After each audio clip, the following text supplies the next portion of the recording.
이재명 대통령 이 부동산 대토론회 이거 뭐 관심이 많이 집중됐던 토론회인데 두 분 이 어떤 부분을 좀 눈에 확 들어왔는지 주의 깊게 봤는지 궁금합니다. 하은기 대변인은 어떻게 봤어요? 저는 사실 같은 시간대에 방송이 있어서 다 보지는 못했고 네네. 클립 이렇게 보거나 아니면 이제 기사로 접했는데 부동산 가격 얘기하시는 부분은 좀 인상적이었어요. 네. 정부가 가격을 꼭 낮추려고 하는 건 아니다. 뭐 이런 부분. 그리고 부동산이라는 거는 다수결로 정할 수는 없다. 뭐 합리적인 어떤 정책이나 뭐 토론으로 정하는 거다. 이런 얘기들이 좀 귀에 들어왔는데 저는 정직하게 말씀을 드리면 정부의 부동산 정책 기조에 동의하진 않아요. 생각이 다 다를 수 있지 않습니까? 네. 하부 대변인은 동의하지 않는다. 저는 정부 정책에 제 개인의 입장으로서는 동의하는 편은 아니에요. 왜요? 어떤 면에서? 저는 이제 꾸준히 말씀드리는 게 정치인이 입 밖에 내면 안 되는 진실이란 게 있는데 그냥 저는 입 밖에 내거든요. 하나는 전 세계 어느 나라도 정치 권력이 부동산 가격을 잡은 예가 없는 걸로 알고 있어요, 저는. 두 번째 진실은 네.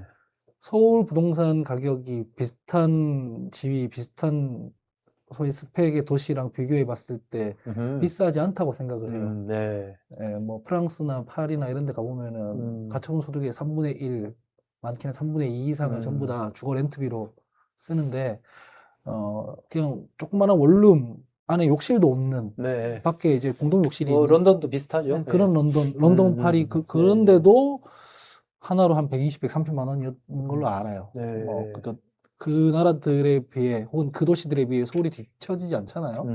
그런 걸 비춰보면은 엄청 비싼 가격은 사실 아니라고 생각하고 우리나라는 또 아파트만 지금 얘기하고 있지만 빌라나 이런 것까지 다 합쳐보면 이게 엄청 비싼 상황은 아니지만 이런 얘기를 정치인이 하면 박살나니까 이제 얘기를 안 하는 거죠. 저는 이게 진실이라고 생각하거든요. 마지막으로 세 번째는 이게 조세 정책이나 뭐 공급 뭐 계획이나 이런 걸로 이제 잡자 말자 이렇게 논쟁들을 하는데 근본적으로는 수도권 과밀화가 너무 심해요. 기본적인 원인이 거기에 있다. 물리적으로 면적이 작은데 사람을 많이 때려 넣어놓으면 당연히 이게 수요 공급 원칙에 의해서 비싸지는 거죠. 우리가 어느 부동산이 비싸지는 걸 보면은 보통 정주 여건이 좋고 고임금 일자리가 있는 지역들의 부동산이 높아집니다. 그걸 뭐 한강벨트라고 표현하든 강남 3구 플러스 마용성이라고 표현하든 거기들이 다 좋은 일자리 있고 살기 좋고 하니까 올라가는 거죠. 그런데 부동산은 이제 뭐 다른 어떤 그 재화랑 달리 아예 물리적으로 면적을 차지하는 거잖아요. 그러니까 사람들이 그걸 다 갖고 싶다고 해서 가질 수가 없죠. 그러면은 수요는 많은데 공급은 제한돼 있으면 가격이 올라가는 거고 그걸 이제 막으려고 이러쿵저러쿵 하다 보면 풍선 효과처럼 번져나가고 이렇게 되는 게 지금 한국 부동산이라고 생각합니다. 조금만 버티면 그래서 우리가 부동산 문제라고 할 때는 정확하게 표현하면 서울의 아파트 문제인 거고 지방으로 내려가면 이 문제는 전 상관없는 거거든요. 그렇죠. 이게 진실인데 이 네 가지가 이 패키지가 진실인데 이런 얘기를 하면 이제 난리가 나잖아요. 그게 무슨 무책임한 태도냐 막 이렇게 되는 거니까 말을 못해서 공급 폭탄 때리겠습니다. 뭐 조세 정책을 어떻게 하겠습니다. 이렇게 말을 한단 말이에요. 말을 하는 즉시 어떤 효과가 생기냐면 이 부동산 시장이 덜컹거릴 때 그걸 정부가 주도해서 생겼다고 평가를 받을 수밖에 없어요. 문재인 정부가 그랬습니다. 그러니까 사실은 부동산 자체에 대해서는 말을 최대한 아끼고 그다음에 보유세나 조세 그 대출이나 이런 것들은 최대한 보수적으로 그냥 시장이 주도하게 하는데 사고 팔고 해가지고 가격 띄우는 것만 제한하기 위해서 양도소득세 정도를 좀 합리화하는 것 그리고 금리로 컨트롤하는 것 이런 정도가 저는 맞다고 생각하거든요. 근데 저희 정부에서는 보통 그렇게 안 하죠. 김윤영 대변인은 뭐 보면서 웃는데 어떻게 생각합니까? 그러니까 저도 오늘 처음에 이재명 대통령이 강남권 아파트, 그러니까 한강이 보이는 아파트에 대해서 가격을 인정한다. 인위적으로 제가 그 말씀을 할 때는 좀 다른 생각을 가지고 왔나? 부동산 정책을 대전환을 하려고 했나라는 생각을 조금 희망을 가졌다가 근데 전반적으로 봤었을 때는 결국에는 보유세에 대해서 강화하겠다는 본인 그 기존의 정책을 그대로 그냥 답습할 것 같다는 생각과 대출을 여전히 계속 규제하겠다는 그런 게 강하게 들어서 좀 실망스럽긴 했습니다. 공급이 어렵다는 건 저도 인정해요. 정말 쉽지 않은 정책이라서 네. 대통령이 고뇌도 보였어요. 사실 네. 공급을 할 수 있는 땅이 이제 거의 없죠. 이명박 대통령까지만 해도 그린벨트 풀어가지고 보금자리 주택으로 특별법 만들어서 임대와 분양을 둘 다 넣으면서 어쨌든 부동산 시장을 안정시켰지만 지금은 그런 땅을 찾는 것도 서울 기준으로 찾는 게 쉽지가 않다는 것도 인정해야 될 부분인데 공급이 쉽지는 않아서 그러니까 지금 오세훈 시장이랑 이재명 대통령 두 분이 어쨌든 서울시의 아파트 가격, 부동산 가격에 대해서 해결책을 내놔야 될 분들인데 오세훈 시장의 방안과 확실히 정반대 방향 오늘 이재명 대통령도 선언을 하셨더라고요. 네. 오세훈 시장 같은 경우는 재건축 재개발을 하겠다는 건데 이재명 대통령 같은 경우는 오늘 얘기 들어보면 재건축에 대해서도 그렇게 뭐 현실적인 어려움을 그 이해는 하지만 해결을 해야 될 게 대통령이지 않습니까? 그게 물론 꼭 가구수가 늘어나는 것도 아니다. 아니라고 여러 가지 그렇죠. 어려움. 예. 예, 그것도 그걸 근본의 있죠. 법은 아닙니까? 그것도 아니죠. 근데 저는 이제 아파트 재건축 같은 경우는 분명히 가구수가 많이 늘어나진 않지만 재건축을 통해 가지고는 재개발을 통해서 하면 충분히 세대수로 늘어날 수도 있다고 보거든요. 물론 그 과정에서 이주민이 발생하고 그 부분은 굉장히 골치 아픈 문제가 많지만 그럼에도 불구하고 해결책을 마련해내야 되는 거죠. 유태원 정책 같은 것도 저는 그런 차원에서 이명박 대통령께서 그렇게 하신 걸로 알고 있거든요. 그럼 현실적인 문제를 그러니까 한기 대표님 말씀 맞아요.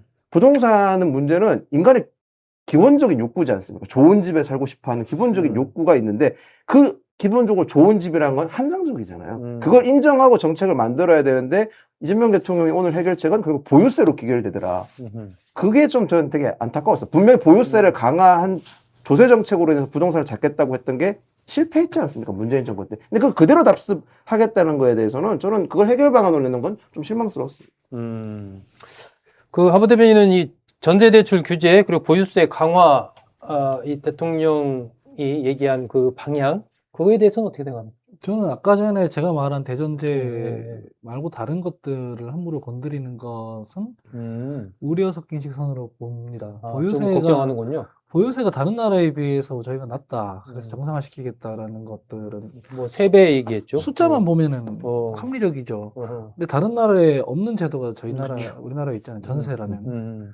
보유세를 올려서 조세 정의가 실천되면 좋겠는데 부동산 시장의 메커니즘을 보면 그 보유세 상승분을 전세 가격에 전가할 가능성을 배제할 수 없지 않습니까? 전세라는 제도가 있는 이상 그렇게 되는 거니까.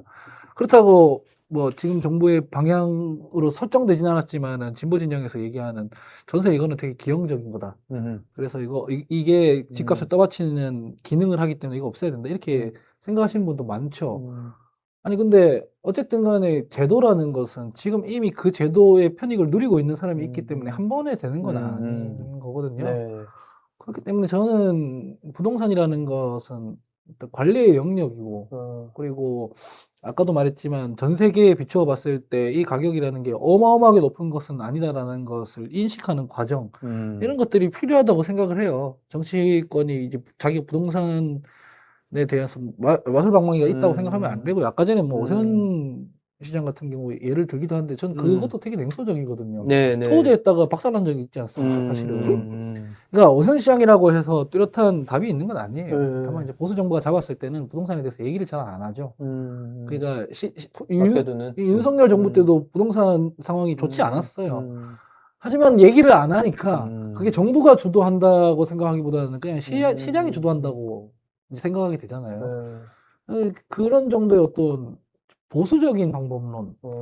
다만 이제 서울에서 살면서 거기서 직장에 다니고 있거나 신혼부부들 다른 지역으로 갈 수 없는 사람들 이런 사람들 입장에서는 집을 살 수가 없으니까 그 부분에 대한 주거복지를 어떻게 할 것이냐 여기에 대한 고민을 좀 두텁게 할 필요가 있다고 저는 생각을 하고요. 그 김윤현 부대변인 입장에서는 이게 어떤 최근에 여론조사 이렇게 지표보면은 대통령에 대한 부정적인 평가 부분에서 정책에 대해서 특히 부동산 부분이 50% 이상 부정적인 여론들이 많이 나오던데 이런 흐름들이 지금 두 분 말씀하시는 그런 기조로 간다면 좀 이 국민의힘 입장에서는 어쨌든 부동산과 관련해서는 어떤 국민의 비판 여론을 계속 안고 갈 수 있겠다 이런 판단을 할 수도 있지 않을까요? 저희한테 물론 지금 국면에서는 유리한 상황이 맞는데 아까도 말씀드렸다시피 전 국민이 부동산에는 거의 다 전문가 수준이거든요. 그래서 저희도 대책을 명확하게 내놔야 됩니다. 이걸 뭐 옛날처럼 공급을 많이 하겠습니다. 이걸 안 통하는 세상이라서 네. 구체적으로 되게 오늘 이재명 대통령 대통령을 봤었을 때 보유세 얘기하면서 양도세는 그러면 가면 어떻게 할 거냐. 그 얘기에 대해서는 이재명 대통령 확답을 안 했고 정부가 준비 중이라고만 얘기했는데 저희 입장에서는 그걸 더 빨리 치고 나가야 되죠. 일단 지금 거래가 활성화가 안 되고 있는 상황에서 거래 활성화가 안 되면 부동산이라는 자산이 결국에는 가치가 더 올라갈 수밖에 없는 상황인 거지 않습니까? 그럼 거래를 활성화시키려면 양도세를 낮춰줘야만 실질적으로 거래가 활발화될 수 있는 첫 번째 단추라고 저는 생각을 하거든요. 네. 그런 상황에서 양도세에 대해서 국민의힘에서 먼저 선제적으로 조금 양도세 인하에 대해서라든지 아니면 보유기간이 늘어남에 따라서 보유세는 계속 냈었으니까 양도세는 그에 맞춰서 감면해준다든지 그런 혁신적인 좀 새로운 대안을 국민의힘에서 빨리 내놓아줘야 되고 저는 이제 공급 대책 관련해가지고는 시장에서 결국에는 아까 말씀하신 대로 그 국가 너무 깊숙이 개입하면 안 될 것 같아요. 민간에 맡기되 시장 공급 위치를 빨리빨리 정해주는 방향이 맞다고 생각을 하거든요. 그래서 아까 뉴타운이라는 제도가 저는 뭐 그게 성공할 수 있었던 이유가 시장에 확실하게 시그널을 줬다고 생각하는 거예요.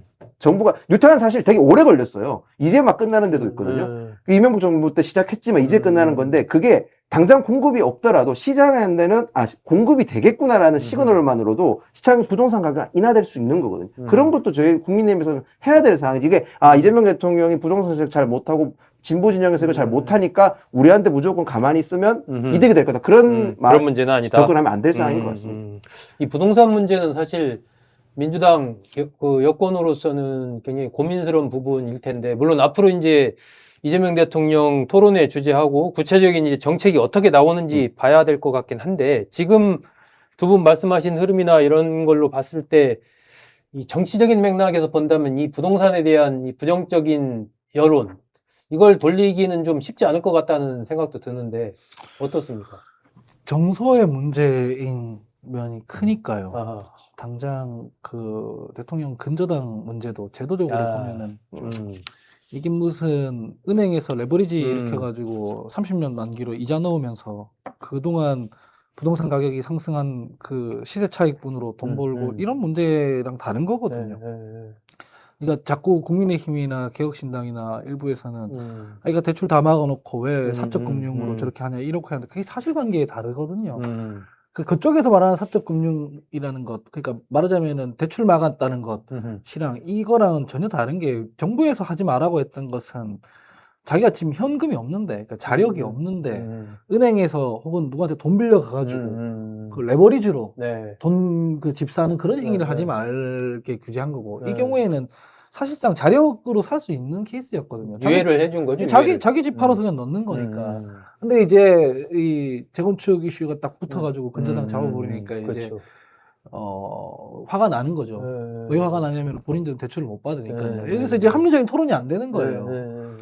그러면은 이제 정치적으로 봤을 때는 방금 말한 건들 이런 건들은 사실 팩트와 논리로 따지면 얼마든지 이해될 수 있는 면이 있는데도 안 되는 거죠.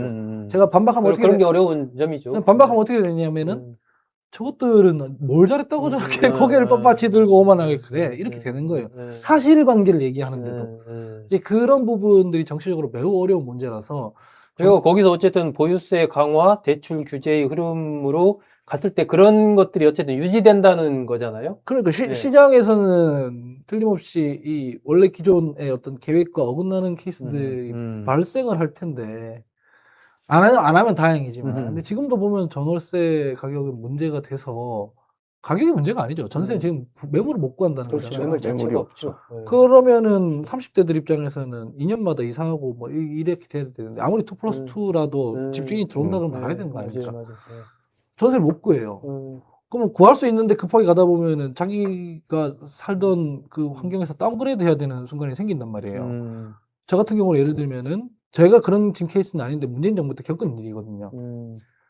20대 때 그냥 오르면서 살았는데 일 열심히 해서 뭐 이런 일 저런 일 하고 뭐 자기 커리어도 쌓고 직장도 다니고 해서 이제 조금씩 집을 키워갔지 않습니까? 월세 오름 가다가 그렇죠. 뭐 투룸 뭐 사다가 나중에는 이제 뭐 넓혀서 전세로 가고 이제 아파트는 아니지만 아파트까지는 아니지만 어지간한 아파트 들어갈 돈으로 꽤 괜찮은 쾌적한 뭐 이렇게 됐다. 다음에는 뭐 또 다른 주거 환경도 고려해보자 이러다가 이제 전세가 말라버리면 사거나 월세로 내려가거나 그렇죠. 아니면 집 사이즈를 줄여야 하는데 이렇게 젊은 사람들은 상승하던 느낌이 확 고꾸라지거든요. 그게 그런 것들을 어떻게 어루만질까 생각해보면 정부 여당 그러니까 정확하게 말하면 정부에서 지금 뭐 보안수사권 저런 걸로 싸울 때가 아니라는 생각이